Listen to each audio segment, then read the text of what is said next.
num momento da narrativa, em Gênesis 4, que é o versículo 8, em que nós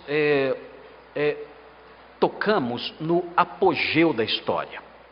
A história chega aqui ao seu apogeu, quando nós vemos, e é um apogeu feio, é um apogeu sombrio, é um apogeu triste, porque nós temos aqui a narrativa do primeiro assassinato na história da humanidade. E é triste porque não foi um assassinato qualquer. Nenhum assassinato é um assassinato qualquer, é verdade. Mas esse assassinato tem contornos ainda mais acentuados de gravidade, porque foi um fratricídio. Foi um irmão que matou o outro. Alguém matou o seu irmão de sangue. E isso dá à história uma coloração muito triste, sombria, terrível.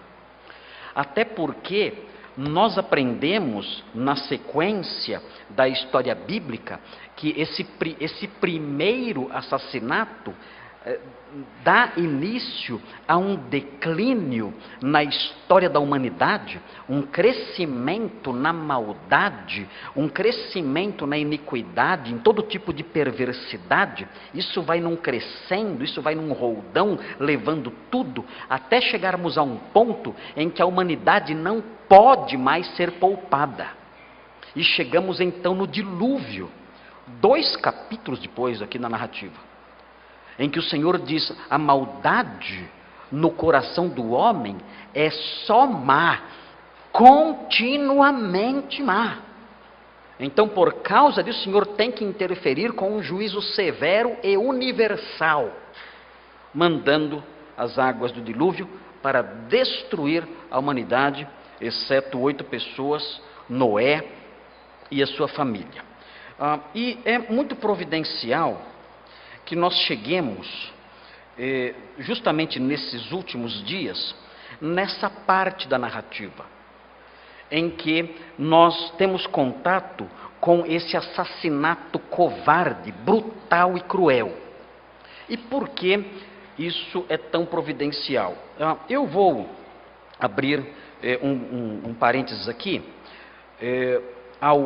diante do tema desse versículo, versículo 8, para destacar coisas que têm acontecido no mundo e bem próximo de nós, no nosso país, que se relacionam fortemente, que apontam fortemente para a maldade que há em nossa raça e para a maldade que existe naqueles que são descendentes, filhos espirituais de Caim.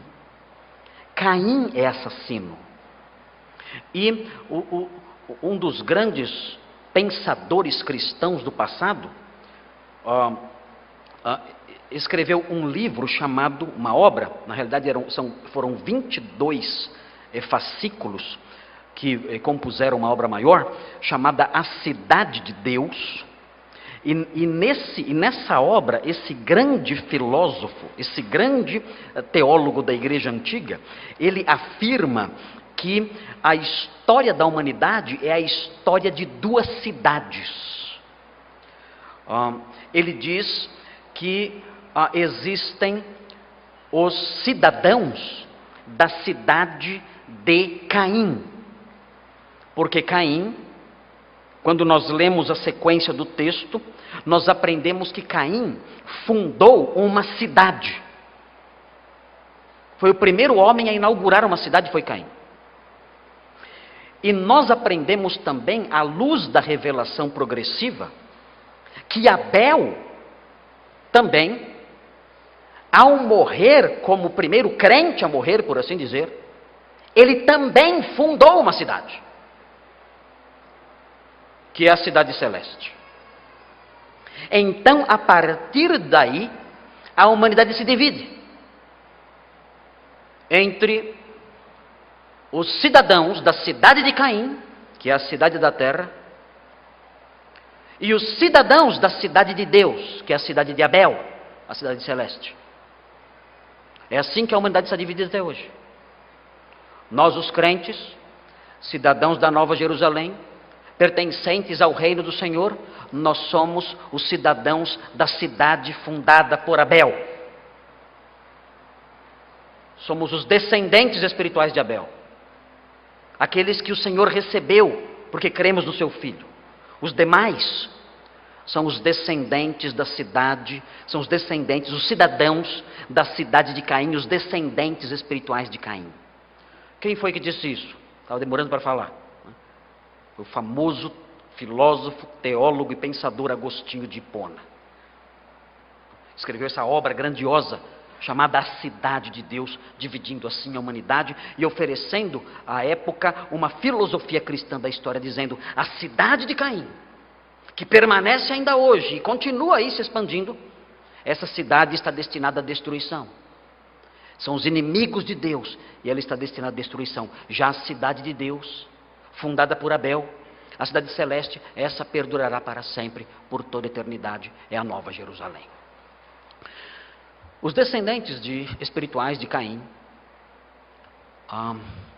eles são capazes de coisas terríveis, assim como Caim foi capaz de algo terrível. E eu quero, nesse parênteses que eu vou abrir agora, eu quero destacar essas coisas. Nos últimos dias, nós temos ouvido falar muito sobre uma decisão que os nossos tribunais, o Supremo Tribunal Federal, no dia 29 de novembro, emitiu acerca do aborto. Isso causou bastante comoção. A revista Isto É, ela publicou uma nota informando o que aconteceu de fato, dizendo que a primeira turma do STF revogou a prisão preventiva de 5 pessoas que trabalhavam numa clínica clandestina de aborto em Duque de Caxias. Na decisão dessa primeira turma do STF, Supremo Tribunal Federal, a questão girava em torno da existência de requisitos legais para as prisões. Mas o juiz, o ministro Luiz Roberto Barroso, disse que as prisões não deveriam ser mantidas porque os artigos do Código Penal que criminalizam o aborto no primeiro trimestre de gestação violam direitos fundamentais da mulher. Em outras palavras, aborto realizado até o 3º mês de gravidez, na visão desse ministro do Supremo Tribunal Federal e dos seus companheiros da primeira turma, Rosa Weber e Edson Fachin, o aborto não é crime. É perfeitamente possível que uma mulher realize isso, se ela quiser, se ela decidir, e ela poderá se submeter ao aborto e sem que seja punida por isso, nem ela, nem as pessoas que realizam isso. A questão do aborto sempre foi debatida. Eu fiquei surpreso, há algum tempo atrás, com a posição de um líder que se diz evangélico no nosso país, e que se diz bispo. O bispo, aquele que se auto-intitula bispo, Edir Macedo. As pessoas geralmente brincam, fazem piadas com esse homem, né, por causa das coisas que ele faz, ou que ele diz. Mas o que é curioso notar, e o que é assustador notar, é que esse homem, esse suposto bispo, Edir Macedo, ele gravou um vídeo, aí recentemente, acerca desse assunto, dizendo que a Igreja Universal do Reino de Deus, que é o nome da organização que ele lidera, é absolutamente a favor do aborto. Defendem o aborto dizendo o seguinte: o aborto é justificável por razões sociais. Geralmente, ele disse no seu discurso, geralmente as mulheres que abortam são mulheres humildes, são mulheres pobres, de comunidades pobres. Então a criança nasce, ela pode se tornar um criminoso ou pode se tornar alguém que vai sofrer muito com a pobreza. Então, por causa disso, então o aborto deve ser aceitado, deve ser recebido como algo necessário até pelo bem da sociedade. É claro, um homem que valoriza apenas a segurança e a prosperidade, é claro que para ele matar crianças para supostamente preservar esses valores não tem problema nenhum. E o meio evangélico, o povo evangélico vai recebendo essas informações e nós começamos a nos familiarizar com essas coisas. Nós começamos a acreditar que essas coisas são normais, que o homem de bem, ele pode pensar desse jeito sem problema nenhum. Porque existe um discurso sempre martelado na mente das pessoas dizendo o seguinte, que a mulher tem o direito de fazer o que ela quer com o corpo dela. E nesse discurso está implícita a ideia de que o feto é um órgão da mulher. Não é um ser à parte, um ser diferente. É como se fosse um órgão dela. Então, se ela quer cortar um dedo fora, ela corta, é dela o dedo. Se ela quer tirar o bebê da sua barriga, ela tira. É como se fosse mais um órgão dentro dela. E aí dizem isso e vão martelando isso na cabeça dos jovens, vão falando isso para lá e para cá, e com isso as pessoas vão se familiarizando com esse discurso e aceitando isso. Irmãos, nós somos crentes, e quando nós olhamos para a Sagrada Escritura, nós aprendemos, a Bíblia ensina o valor preciosíssimo da vida intrauterina. O Salmo 139 canta a beleza, a solenidade e a majestade da vida dentro do útero da mãe. O salmista fala que o Senhor viu a minha substância ainda informe. E Ele me teceu ali no oculto. Ele teceu cada detalhezinho do meu corpo ali. Ele foi como que me moldando ali dentro do ventre da minha mãe, mostrando com isso a preciosidade, o carinho do Criador no cuidado com a vida intrauterina. Nós também aprendemos, quando olhamos para o Novo Testamento, nós também aprendemos a preciosidade da vida intrauterina quando nós vemos a reação de João Batista dentro do ventre de sua mãe, quando ouve a voz de Maria. A criança se move ali, movida inclusive, influenciada inclusive pelo Espírito Santo. E nós aprendemos que Maria, o que havia no ventre daquela mulher, o que era a obra do Espírito Santo no ventre daquela mulher, era um ente santo já ali no ventre da sua mãe. Então essas são algumas razões pelas quais nós vemos todas essas decisões, e essas concepções, e essas ideias como sendo extremamente erradas, inaceitáveis, antibíblicas e próprias de uma visão ateísta da realidade. Mas eu quero apontar para os irmãos aqui, não somente esses conceitos que nos rodeiam, que se aproximam de nós assim de forma esparsa, mas eu quero apontar para os irmãos coisas que mostram a crueldade e a severidade dessas coisas. Eu recebi um artigo que o Leandro Boer me enviou, de uma publicação chamada Christian Post, de 19 de outubro de 2016.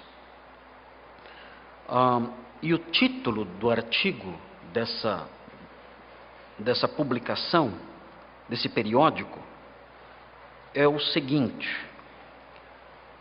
empresas lucram ilegalmente vendendo partes do corpo de fetos fornecidos por clínicas de aborto. Os irmãos sabem que nos Estados Unidos o aborto é legalizado. A mãe pode tirar a criança no momento que ela quiser.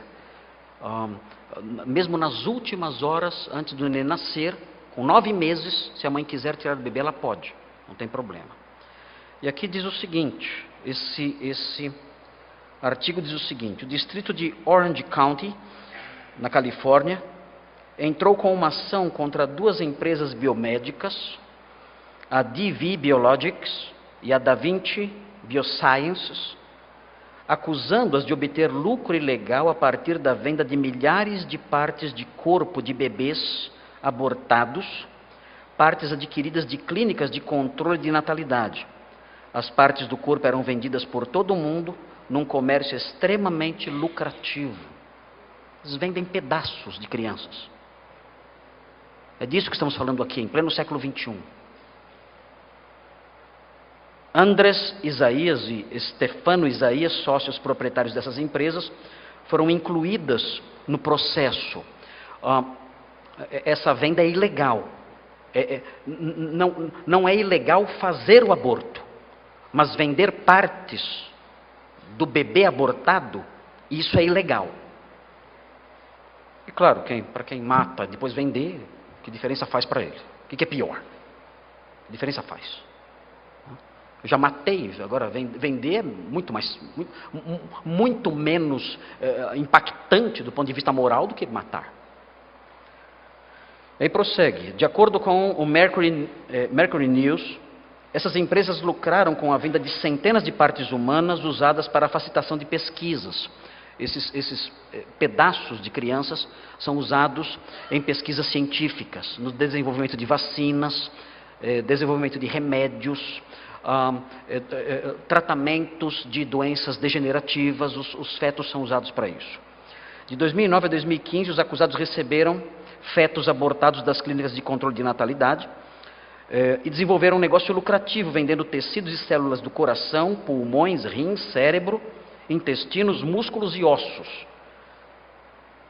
As empresas chamavam isso tudo de produtos pré-natais e venderam a empresas de todo o mundo, ganhando centenas de milhares de dólares. Os acusados tinham metas anuais, com o objetivo de aumentar suas margens de lucro.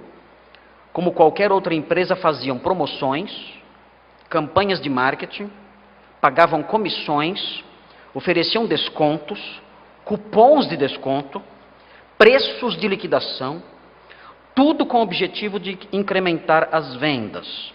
O advogado-geral disse que as companhias recebiam $674 por um coração, um intestino pequeno custava $664. Estamos falando de pedaços de bebês. Um fígado saía pela bagatela de $233. Fígado é mais barato. E um estômago, $221. Estômago é barato. As empresas também ganhavam cobrando taxas de administração e de postagem. As clínicas de aborto que forneciam material para as 2 empresas lucravam também recebendo contribuições delas. O que eu quero mostrar com isso é o crescente, a natureza crescente da maldade. Não para no aborto, a coisa segue em frente, vai adiante. É um mercado macabro isso aqui.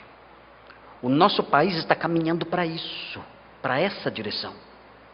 Essas decisões que os irmãos estão vendo aí, estão caminhando nessa direção. Lembrem-se, nós vamos ver hoje aqui no texto, o pecado, ele nunca estaciona, ele nunca fica estagnado. Ele prossegue, ele vai aumentando, ele vai piorando cada vez mais. Mesmo num país desenvolvido e civilizado como esse que estamos mencionando aqui, os Estados Unidos, o pecado cresce lá e chega a essas proporções. Gente vendendo pedacinhos de crianças. A CNN, eu tenho aqui os sites todos, a CNN mostra aqui o uso desse material, para que servem esses materiais todos.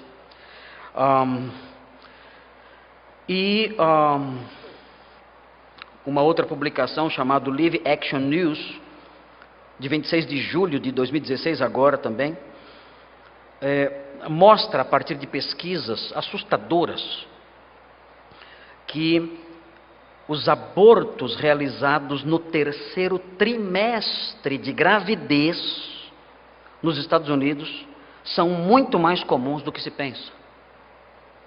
Ou seja, crianças sendo abortadas com 7, 8 ou 9 meses dentro do ventre da mãe, elas são abortadas. O texto aqui desse artigo diz que cerca de 13 mil crianças foram mortas depois da 20ª semana, depois do 6º mês. 13 mil crianças, isso em 2012. E nos Estados Unidos são feitos cerca de 1 milhão de abortos por ano. Alguns pensam que esses abortos no 3º trimestre só ocorrem quando a vida da mãe está em risco ou no caso de doença da mãe, mas isso não é verdade, é mentira. Na jurisprudência americana, entende-se por doença, não fala, a mãe estava doente, por isso abortou.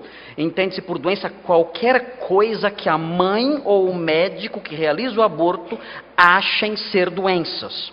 Isso abrange distúrbios físicos, emocionais, psíquicos, familiares e até o bem-estar da mãe. O conceito de distúrbio mental que justifica o aborto, em alguns casos, pode abranger a dificuldade de encontrar uma babysitter. Então, a mãe não encontra uma babysitter, ela sofre um distúrbio mental, fica nervosa, então ela pode abortar. Ou o desejo de ir a concertos de rock. Fala, como é que eu vou nos concertos de rock que eu gosto de ir? Então ela fica perturbada mentalmente. Então você está perturbada, então você pode abortar, mesmo no 7º, 8º ou 9º mês de gravidez. E um site do governo americano chamado American Pregnancy Association, é um site do governo americano, mostra que as formas de aborto que podem ser praticadas aí, sem problema nenhum, livremente. No 1º trimestre pode ser aborto por medicação, a mãe toma medicação e aborta, ou pode ser um aborto por aspiração, por sucção. A criança é sugada, ela é aspirada de dentro do útero da mãe aos pedaços. Ela é puxada para fora, arrancada, sai aos pedaços. No 2º trimestre pode ser por sucção ou aspiração, esse método que eu mencionei, e pode ser através da aplicação de uma solução química na bolsa amniótica. O feto morre dentro daquela solução química e também através de substâncias aplicadas na mãe pela via intravenosa. E no 3º trimestre, quando a criança já está grande já, 7º, 8º, 9º mês, o aborto pode ser pela aplicação dessa solução química ou pode ser pela extração do feto. Isso aqui é simplesmente aterrador. Isso aqui suplanta qualquer grau de crueldade que alguém pode praticar. Crianças com 8 meses, 9 meses, são arrancadas em pedaços. Elas são esquartejadas dentro da barriga da mãe. E elas só não se ouvem os gritos delas porque elas estão dentro de um ambiente onde o som não se propaga. Mas elas sentem dor. E lembrem-se, geralmente no último mês elas estão já na posição de nascimento, com a cabeça já encaixada. Então, nesses casos, é feita a descompressão cranial intrauterina. Bonito nome, né? Descompressão cranial ou craniana intrauterina, que é a decapitação do bebê. O bebê é decapitado na barriga da mãe. E a cabeça dele é arrancada, então. E aí as outras partes são cortadas, são picadas e ele é tirado lá de dentro. É disso que nós falamos quando mencionamos a palavra aborto. É desse tipo de coisa. Nenhum ser humano com um pouco de noção de bondade seria capaz de praticar isso aqui. Nenhum. Tem havido nos Estados Unidos muitas reações contra tudo isso. No estado de Ohio tem havido um grande debate por causa de um projeto chamado Heartbeat Bill. Esse projeto diz o seguinte, que o aborto seria proibido depois que o coração da criança começa a bater. A partir da 6ª semana. Então, o coração da criança começou a bater, não pode mais abortar. Mas esse projeto do governo de Ohio tem recebido forte oposição de uma seita, inclusive, chamada Templo de Satã. Essa seita chamada Templo de Satã é absolutamente contra essa concepção, assim como alguns partidos políticos. Do outro lado, tentando minimizar o problema do aborto, existe uma organização chamada First Choice, primeira escolha. E essa organização, ela tem dado apoio para as mães. Tem dado ajuda para elas comprarem o enxoval do bebê. Elas têm dado orientação e tudo mais, tentando dissuadir mães que querem abortar. Uma das coisas que essa empresa, que essa organização, a First Choice, tem feito é tentar convencer os pais a ouvirem o coração do bebê antes de decidir abortar. Porque quando a mãe escuta o coração do bebê, esse é o momento mágico. Ela não consegue mais. Ela não consegue mais. Não, os pais aqui e mães sabem disso. Você lembra quando você escutou o coração do seu filho? Eu lembro a primeira vez, quando eu fui na consulta médica lá, e a médica colocou aquele aparelhinho, aquele microfone. Eu escutei aquele barulhão enorme, rápido e alto. Eu disse: que é isso? O que está acontecendo com a minha filha aí dentro? Com o meu filho aí dentro? Esse é o coração do seu bebê. Eu estava na sala com a Simone. Quando eu escutei o coração da Isabela pela primeira vez, irmãos, nunca mais fui a mesma pessoa. Nunca mais. Então é um momento muito precioso esse. Um momento muito marcante. Então essa empresa, essa organização, a First Choice, tem encorajado os pais a escutarem o coraçãozinho do bebê antes. Primeiro escuta o coração dele, depois você decide se você quer tirá-lo ou não. E aí as mães, quando escutam, não conseguem mais e não vão mais nessa direção. Eu sei que tudo isso que eu falei aqui, talvez para alguns seja novidade, para outros não. Mas o que eu quero apontar para os irmãos é um posicionamento nosso, claro, aberto, diante dessas últimas discussões que os irmãos têm acompanhado na mídia aí, nas redes sociais, e têm visto tudo isso. O que será que nós como cristãos devemos pensar? Então aqui, fica registrado a nossa visão acerca disso. O aborto é pecado. Deus reprova isso. É um ato covarde, cruel, maldoso, pecaminoso. E nós não concordamos em hipótese alguma com isso. Nós cremos que isso é obra dos cidadãos da cidade de Caim, que são dados ao assassinato, mortes e a crueldades. Muito bem. Irmãos, vamos então agora nos voltar para o texto que está aqui. Eu gostaria que os irmãos olhassem para esses 3 versículos juntos comigo e observassem nesses 3 versículos 3 verdades sobre o pecado. É muito facinho acompanhar o que eu vou apresentar aqui para vocês. Mesmo porque eu não pretendo apresentar as 3 verdades hoje. Não quero cansar os irmãos falando muito longamente aqui. Então, por isso, hoje eu acredito que vou ficar só na primeira verdade, que nós temos também a apresentação do coro depois. Mas notem em cada um desses versículos, o 8, o 9 e o 10, uma verdade sobre o pecado. E é importante aprendermos cada uma dessas verdades sobre o pecado, porque nós somos pecadores. E se nós não aprendermos essas verdades sobre o pecado, nós podemos nos tornar pessoas indulgentes demais conosco mesmos.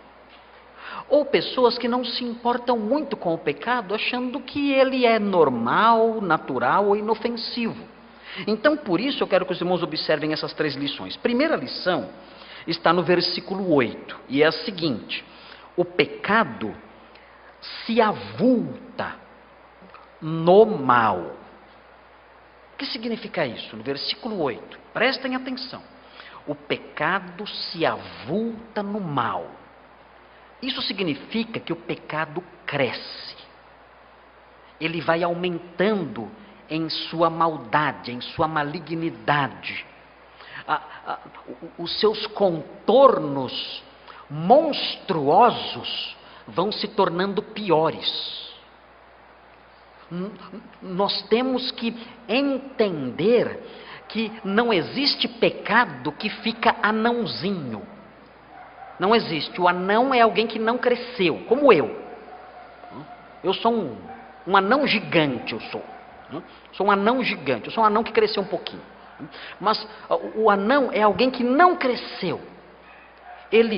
O tempo passou e ele continuou pequenininho, como uma criança. Não existe pecado assim. O pecado sempre cresce, ele sempre se avulta, ele sempre vai se tornando pior. E nós vamos ver isso no versículo 8. No versículo 9, nós aprendemos outra lição, muito importante também, e você vai se lembrar disso, e você vai verificar essa lição, inclusive se você se lembrar da sua história de vida. E é a seguinte lição: o pecado se esconde na mentira. O pecado se esconde na mentira. O pecado sempre vem acompanhado por mentira, sempre. A mentira é a roupa de qualquer pecado, é o manto de qualquer pecado. A mentira é a alma de qualquer pecado. O homem que vive no pecado, ele necessariamente tem que mentir. Ele precisa mentir, ele mente para si. Ele mente para os seus queridos. Ele representa diante de todos uma peça teatral que não é real. Ele é hipócrita, ele esconde coisas. Porque o pecado se esconde na mentira. O homem que vive no pecado tem uma vida dupla. Uma vida que os homens conhecem, e outra escondida, que só ele conhece. Porque o pecado é assim, ele se esconde na mentira. Assim é o pecado. Qualquer forma de pecado tem na mentira a sua roupagem, a sua alma, a sua camuflagem. E no versículo 10 nós aprendemos que o pecado se enreda na culpa. O pecado se enreda na culpa, mas não é apenas uma culpa que é imposta. É uma culpa que é acompanhada de condenação. O pecado traz consequências ruins, é o que queremos dizer aqui. O pecado fica emaranhado em meio à culpa, e isso traz condenação e consequências terríveis. E nós temos que aprender isso também, e isso nós aprendemos no versículo 10. Vamos então olhar para o versículo 8, e vamos ver o que esse texto diz sobre essa realidade. O pecado se avulta no mal. Vejam o que o texto diz, capítulo 4, versículo 8. Diz assim: disse Caim a Abel, seu irmão. Notem bem, você vai encontrar a expressão seu irmão 2 vezes no versículo 8. Seu irmão, seu irmão. Aparece novamente a expressão seu irmão no versículo 9. Depois, mais uma vez, aparece a expressão seu irmão no versículo 10. Sempre, sempre e sempre na narrativa, especialmente nesses 3 versículos, o autor bíblico Moisés realça a expressão seu irmão. E por que o escritor usa esse artifício? Por que ele realça tanto a expressão seu irmão? É simples. É porque o autor bíblico, Moisés, quer destacar o ponto a que o pecado de Caim chegou. Ele quer destacar que Caim não fez o mal a um ser humano qualquer, mas fez o mal ao seu irmão. Esse é o objetivo dessa ênfase constante. E o que nós temos aqui na sequência é: disse Caim a Abel, seu irmão, vamos ao campo. Notem que o pecado está se tornando pior. O escritor quer mostrar os contornos mais sérios do pecado aqui. O pecado está se tornando pior. Além de ser seu irmão, o assassinato que ele vai planejar, que ele vai praticar, é um assassinato premeditado. Ele está armando uma emboscada. Ele está agindo de modo traiçoeiro. O versículo, então, na forma como Moisés o escreve e o compõe, o versículo tem por objetivo mostrar a gravidade desse crime. Caim se aproxima do seu irmão, Abel, e diz: vamos ao campo. E notem o que vem depois. Quando você lê essa frase, o que vem a seguir já é o cenário deles no campo. Na narrativa, a cena já muda e mostra os dois no campo. E notem, nós vemos aqui que Abel não diz nada.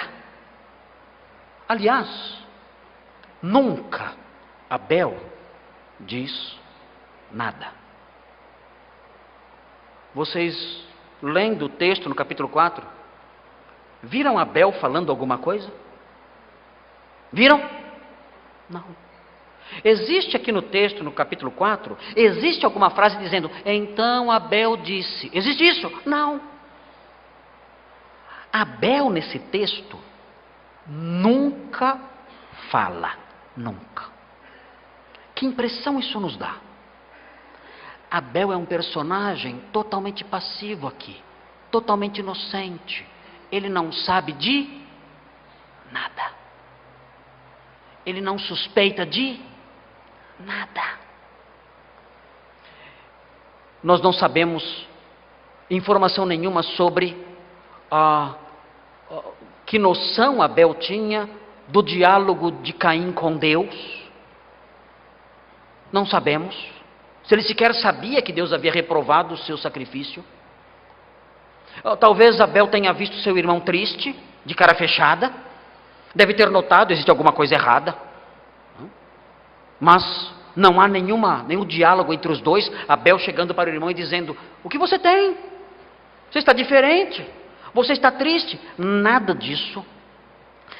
Tudo parece indicar que Abel sequer suspeitava que tudo aquilo estava acontecendo. Ele não fala. Ele aparece como um personagem secundário. Ele não reage a nada. Ele não sabe de nada. E seu irmão, então, se aproxima dele com planos assassinos em mente e diz para ele: vamos ao campo. E não há diálogo nenhum. Abel, inocentemente, com toda a sua simplicidade, sem jamais desconfiar de nada, ele vai.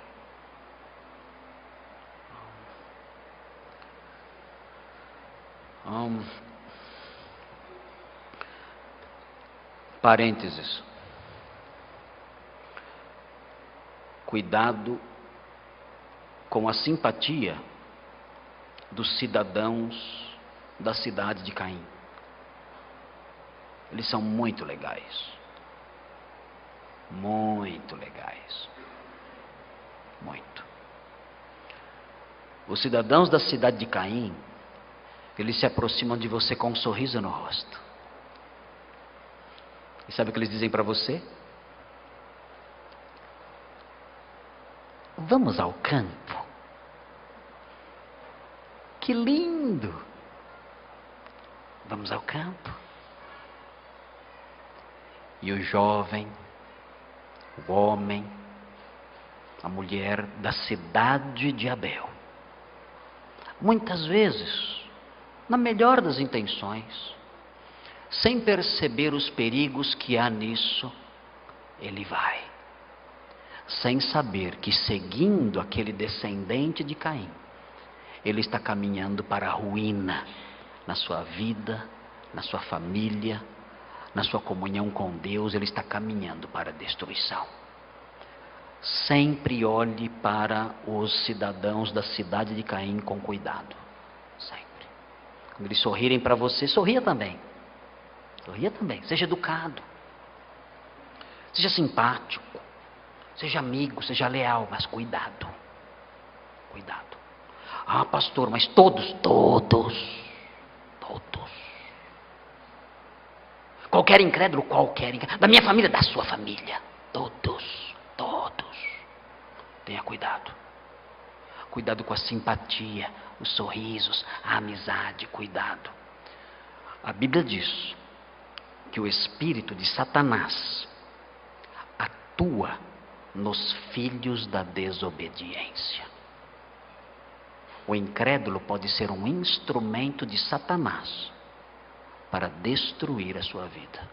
Não estou dizendo que você não deve ter comunhão com nenhum incrédulo, não ter amizade com nenhum, nada disso, não estou dizendo isso. Estou dizendo apenas que você deve se comportar com sensatez. Você deve ser perspicaz. Deve ser simples como as pombas, mas prudente como as serpentes. Quando o incrédulo chegar e disser: vamos ao campo, jovem. Vamos ao campo comigo. E fizer convites, quiser uma aproximação maior, quiser conquistar espaço na sua vida, intimidade maior com você, cuidado. Coisas perigosas podem acontecer a partir disso. Fique atento, cuidado com esses convites. Na sequência do texto, nós aprendemos que Caim, tendo chamado seu irmão dessa forma, inocentemente lhe preparado uma cilada, o texto chega ao seu apogeu na sequência dizendo: estando eles no campo, sucedeu que se levantou Caim contra Abel. Mais uma vez o texto diz: seu irmão. E aí o pecado chega no seu apogeu e o matou. O pecado chega no ápice. A lei de Moisés, séculos mais tarde, no capítulo 19 de Deuteronômio, nos versículos 11 e 12, a lei de Moisés condenou essa prática. Vejam o que diz Deuteronômio 19, 11 e 12. O texto diz, Deuteronômio 19, 11, o texto diz: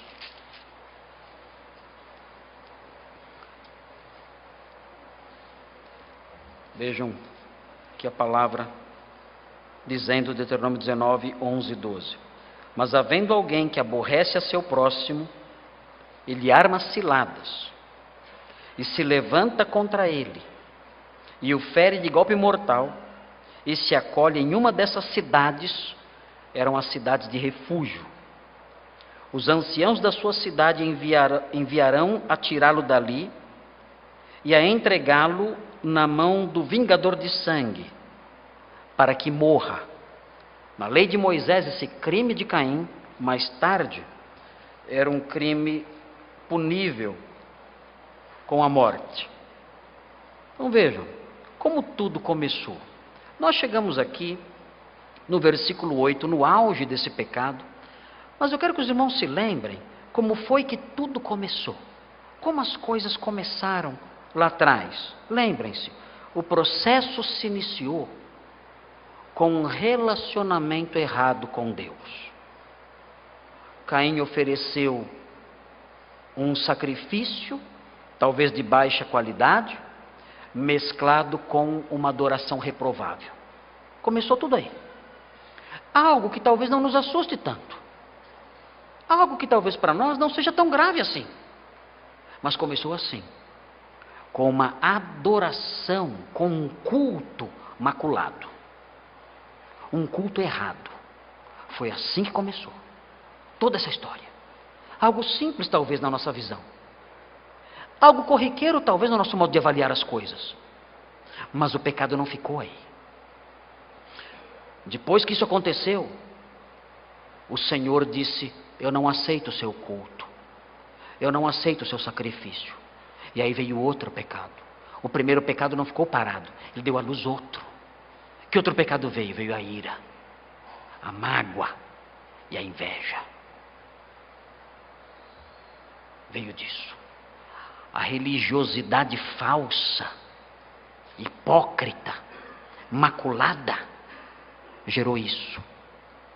Ira e inveja. E o que acontece a seguir? A coisa não para aí. Essa religiosidade falsa gera inveja, mas a inveja e a raiva não ficam paradas. A história prosseguiu. E o que veio na sequência? Caim ali, com raiva, com ira e com mágoa. Algo mais aconteceu. Deus o repreendeu. E o que ele fez? Ele não ouviu, ele se tornou obstinado. O pecado cresceu um pouco mais. Um pouco mais. Ele foi crescendo. Começou tudo lá atrás. Primeiro, a religiosidade imaculada. Primeiro, a religiosidade falsa. Depois, a ira e a inveja. Depois, a obstinação. Não aceita a correção. E por último, o assassinato. Foi piorando, foi agravando, foi aumentando cada vez mais. Quem diria que aquele pecado na área cerimonial, quem diria que aquele pecado na área da religiosidade, do culto, ia chegar nisso? Ia chegar no assassinato.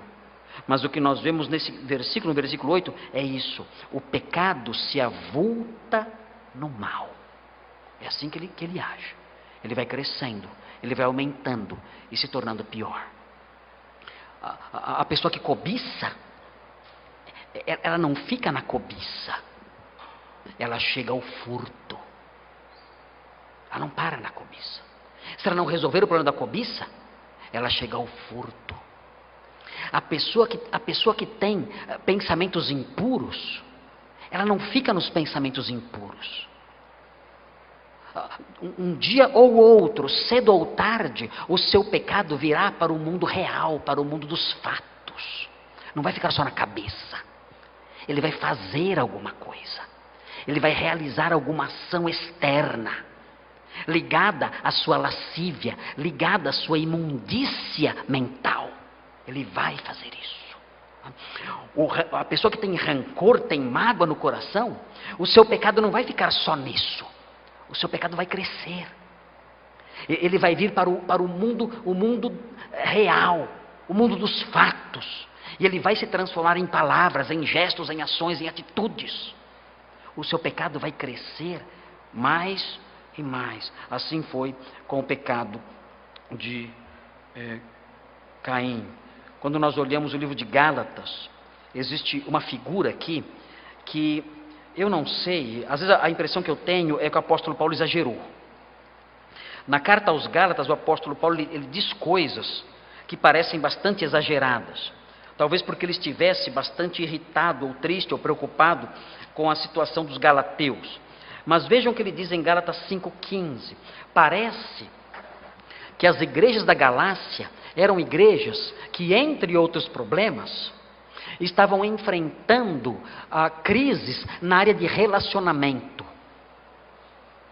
É por isso que quando nós olhamos os frutos do Espírito, que são mencionados em Gálatas 5, nós percebemos que grande parte das virtudes mencionadas ali, e grande parte também das obras da carne mencionadas ali também no capítulo 5, grande parte são relacionadas à questão de envolvimento um com o outro, de trato um com o outro.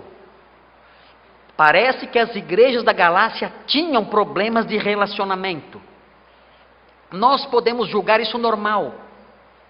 Nós podemos achar que passar por um irmão e desprezá-lo, por nutrir rancor contra ele, seja algo normal. Nós podemos achar que o desprezo, o rancor, a mágoa, o ódio contra alguém seja algo normal, faz parte da nossa vida. Mas o apóstolo Paulo, quando ele escreve aos Galateus, e parece que as igrejas da Galácia, eram 3 ou 4 igrejas na Galácia, parece que elas enfrentavam problemas desse tipo, ele diz, cuidado com isso. Ele diz no capítulo 5, veja o que ele diz, capítulo 5, versículo 15 ele fala. Ele fala no versículo 14. Porque toda a lei se cumpre em um só preceito, a saber, amarás o teu próximo como a ti mesmo, ele diz. Esse é o resumo de toda a lei. Aí na sequência ele diz, se vós porém, veja o problema deles, se vós porém vos mordeis e devorais. O que estava acontecendo naquela igreja, ou naquelas igrejas? O texto diz que eles estavam brigando. E a expressão morder e devorar, é claro que é uma figura de linguagem. Claro que os crentes não mordiam, se bem que eu já vi. O crente mordeu o outro. Mas não era o caso aqui. Estavam se mordendo como animais. Mas a inimizade entre eles era uma inimizade de preocupar. Porque eles estavam agindo como selvagens. Eles estavam se atacando mutuamente. E o apóstolo Paulo diz, se vocês vivem assim, se vocês se mordem e se devoram uns aos outros, vede que não sejais mutuamente destruídos. Ele diz, se vocês continuarem assim, vocês vão se matar. Se vocês continuarem assim, isso vai se agravar a tal ponto que a igreja de vocês será destruída, totalmente destruída pelas brigas de vocês. Porque o pecado de vocês não vai ficar nisso. Os rancores e intrigas de vocês não vão ficar nisso. Isso vai aumentar. Isso vai se tornar cada vez maior. Vocês vão se matar uns aos outros. E é possível alguém chegar a isso. É possível uma igreja chegar a isso. Por quê? Mais uma vez, porque o pecado se avulta no mal. Eu soube de uma igreja em que os irmãos começaram a brigar e começaram a jogar cadeiras um no outro. Tiveram que chamar a polícia. Como isso começou?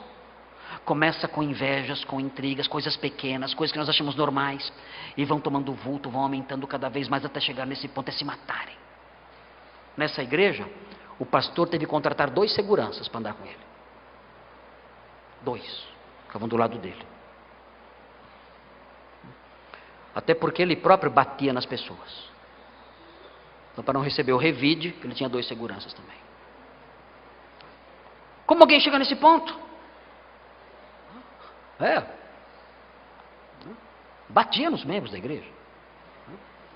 Tem que apanhar, e batia. Só que tinha seguranças que não deixavam ele apanhar. Então, é esperto ele, né? Mas chegou nesse ponto. Como pode uma igreja chegar nesse ponto? Como é que pode isso acontecer? As coisas começam devagar e vão aumentando, tomando vulto, aumentando cada vez mais até chegar nesse ponto deles se matarem como animais, como nós vemos aqui na igreja da Galácia. Eu fiquei muito chocado nesses dias quando eu li um livro. É um livro que foi escrito em 1552, um livro antigo, mas foi publicado no Brasil agora em 2016. Um pouco atrasado, né? 1552, a primeira edição, que foi lançado em Sevilha, em 1552, por um frade, um padre chamado Bartolomeu de Las Casas. Eu não sei se os irmãos já ouviram falar de Bartolomeu de Las Casas. Eu tive contato, alguma informação sobre Bartolomeu de Las Casas, quando eu era ainda acadêmico de teologia, porque nós estudávamos história eclesiástica, e Bartolomeu de Las Casas, ele ficou famoso na história da igreja da América Espanhola, até por causa dos seus registros. E Bartolomeu de Las Casas, ele sendo um missionário na América, um missionário católico na América Espanhola, ele escreveu o que os espanhóis cristãos faziam com os índios. No começo, eu comecei a ler o livro, o nome do livro é O Massacre dos Nativos na Conquista da América Espanhola. Esse livro foi escrito, dirigido ao rei da Espanha, para que o rei tomasse alguma providência. E eu comecei a ler o livro, e eu comecei a grifar os lugares, os pontos do livro, em que a narrativa acentuava coisas de deixar a gente assustado. Coisas que me impressionavam. Então eu grifava. Bom, o livro não é grande, mas eu parei de grifar na metade. Porque eram tantas atrocidades, eram coisas tão fora da nossa realidade, do que nós podemos conceber como próprio de um ser humano, que é simplesmente inacreditável. O Bartolomeu de Las Casas, ele fala que os espanhóis cristãos mataram 7 milhões de nativos. E eles matavam os nativos assando os nativos em grelhas. Grelhas! Colocavam ali para assar lentamente. Eles invadiam as comunidades indígenas, atravessavam as crianças com lanças ou cortavam as pernas das crianças. Os que eram feitos escravos não eram alimentados e morriam de fome, eles e seus filhos. As mães não tinham como alimentar seus filhos e os filhos morriam de fome também. Os índios eram mortos por cães bravos que eram treinados para devorá-los. Mandavam os cães comerem os índios vivos. Eles eram levados acorrentados pelo pescoço, em fila indiana, os índios. Quando algum desmaiava de fraqueza, então o chefe cortava a cabeça caía de lado, rolando, para não ter o trabalho de parar e abrir a coleirinha. Então cortava a cabeça, já se livrava lá e continuava marchando.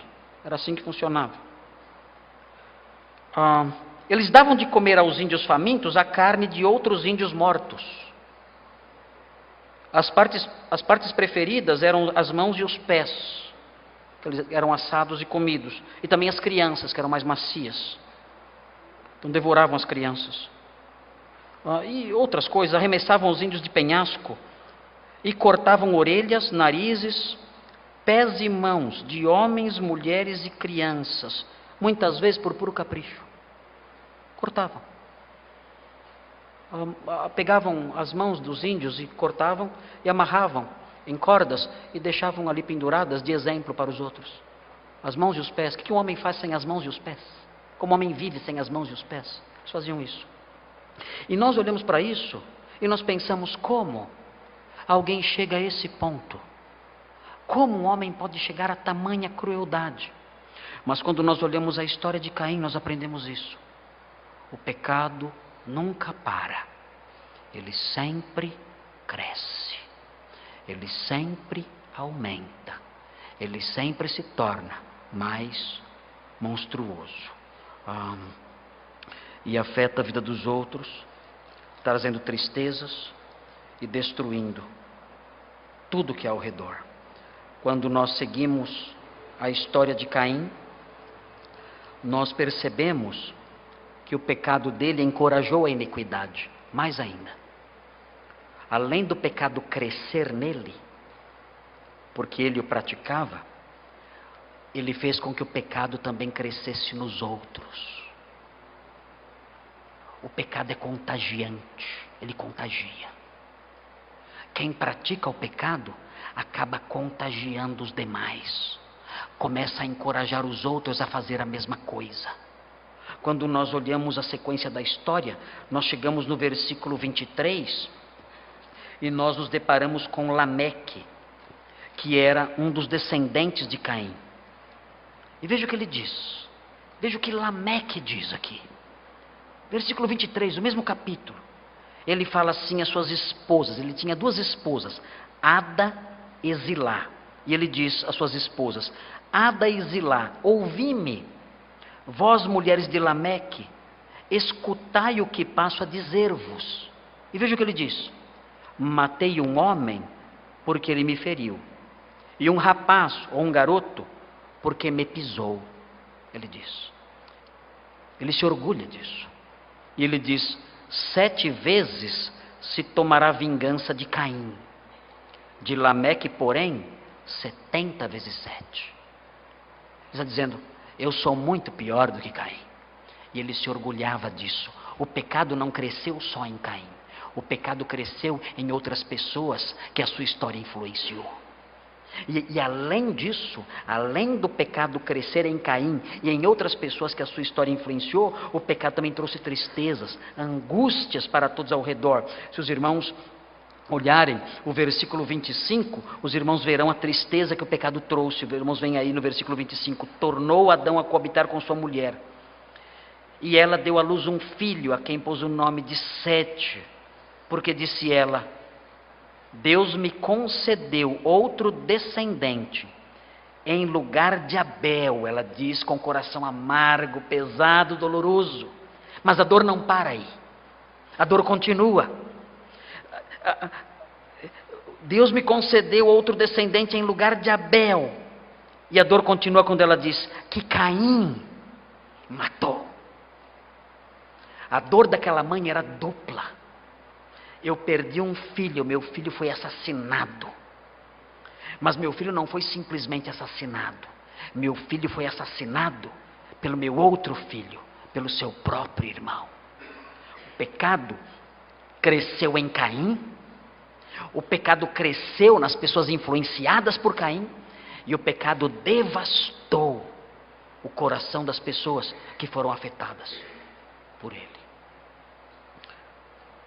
Por isso nós podemos dizer, à luz do versículo 8, o pecado se avulta no mal. E nós vamos parar por aqui. O pecado se avulta no mal.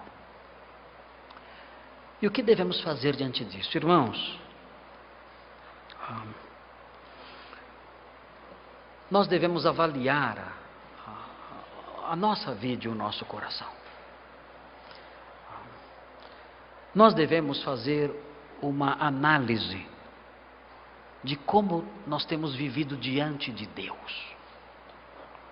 Nós temos que com muita honestidade olhar para nós, vasculhar a nossa vida com a lanterna da palavra de Deus e não dos nossos conceitos pessoais. Com a lanterna da Sagrada Escritura e não daquilo que nós achamos que é certo ou que é errado, mas com a luz que a palavra de Deus dá, e iluminando os nossos caminhos, e avaliando os nossos atos, as nossas atitudes, a nossa postura, à luz da Escritura, devemos descobrir se há em nós algum caminho mau. Temos que orar ao Senhor dizendo: Senhor, me ajuda a esquadrinhar os meus caminhos. Senhor, me ajuda a ver se há em mim algum caminho mau. Porque eu sei, à luz da sua palavra, que esses caminhos maus, eles têm um potencial perigosíssimo. Eles podem me transformar num monstro. Eu posso chegar a pontos, a graus de maldade e a práticas tão horríveis que eu sequer posso imaginar. Por isso, meu Deus, avalia os meus caminhos, o meu coração, as minhas trilhas, os meus amores, as minhas tendências, os meus costumes, as minhas palavras. Vasculhe a minha vida com a luz da sua palavra. Que o seu Espírito me ilumine, me ajude a ver. E descobrindo que há em mim algum caminho mau, Senhor, me ajuda a entender o que é o verdadeiro arrependimento. Tira da minha vida o marasmo. Tira da minha vida o torpor, a dormência, aquela alma soporífera, sonolenta. Desperta a minha vida, desperta a minha alma, porque eu estou como que anestesiado no meio dessas coisas. Eu não sinto incômodo da sua palavra no meu coração. Eu não sinto incômodo da sua voz na minha alma, na minha mente, no meu espírito. Eu não sinto. Eu não consigo experimentar o verdadeiro arrependimento, o quebrantamento de Davi, as lágrimas de Pedro. Eu não consigo experimentar isso. Por isso, meu Deus, o Senhor que dá vida aos mortos, me desperta, me tira desse torpor, me tira desse estado de anestesia total, de indiferença total, e me vivifica, para que eu experimente a força da sua palavra, para que ela como uma espada penetre no meu coração, e o faça sangrar, e eu então me arrependa de fato, e diga: Senhor, me perdoe, e me livre dessas coisas. Essas coisas são caminhos maus. O que há na minha vida são caminhos maus. Eu tenho sido egoísta, tenho sido imoral nas minhas práticas, nos meus pensamentos, no meu namoro, no meu noivado, tenho sido imoral, tenho sido sujo. Senhor, o meu tratamento em casa com os meus queridos tem sido marcado por trevas, por um gosto amargo, por um trato amargo, por veneno que vai ferindo as pessoas, vai destruindo a nossa paz em casa. Há veneno amargo entre nós por causa do meu tratamento em relação aos meus filhos, ao meu cônjuge. Eu tenho sido assim, alguém amargo. Eu tenho nutrido mágoas dentro de mim, ódios, rancores. Eu não perdoei aquela pessoa, ainda eu não perdoei. Eu sou avarento, eu sou egoísta, eu sou desmazelado com as suas coisas, eu sou irresponsável com a sua palavra, eu não tenho vida de oração, eu não tenho vida de testemunho. Os meus melhores amigos são incrédulos. Eu desprezo a sua igreja. Eu não tenho andado como o Senhor quer que eu ande. Desperta-me, porque eu sei que esses caminhos são perigosos. Eles podem crescer em mim e me levar numa direção horrível. E eu posso me tornar alguém que eu não quero ser, porque eu sei que o pecado pode se transformar num terrível monstro, me destruindo, e as pessoas ao meu redor. Diga ao Senhor: me ensina o que é o verdadeiro arrependimento, me ajuda a fugir do exemplo de Caim e andar nos caminhos do Senhor. Me mostra, Senhor, o que é se arrepender. Desperta meu coração, desperta a minha alma, incendeia o meu coração com a sua palavra. Vamos orar.